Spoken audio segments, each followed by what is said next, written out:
publiko pinag-iingat sa pagtaas ng kaso ng dengue. Ayon po ito kay Senator Bongo. Detalye na balita mula kay Raymond Advance, RH28. Raymond, good morning. Pinag-iingat ni Senador Christopher Bongo ang publiko dahil sa tumataas na kaso ng dengue sa bansa.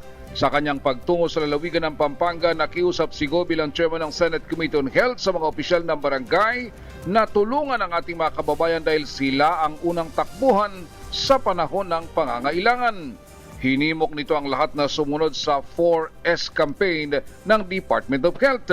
Ito ay ang Search and Destroy o ang pagsira sa mga breeding ground ng mga lamok, secure self-protection, magsuot ng tama laban sa kagat ng mga lamok, seek early consultation, agad kumonsulta sa mga doktor, lalo na sa mga super health centers kapag masama ang pakiramdam, at say yes to fogging.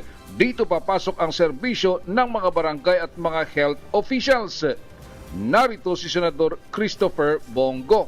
So, lalong-lalo na po ngayon na tumataas po ang cases ng dengue sa buong Pilipinas.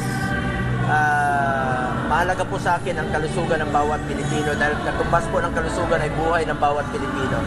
So, paalala ko sa Kapitan, tulungan niyo po ang ating mga kababayan sa barangay.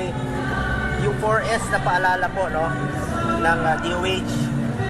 Ito si RH28 Raymond Advance para sa DZRH, una sa Pilipinas, una sa Pilipinas. Maraming salamat, Raymond.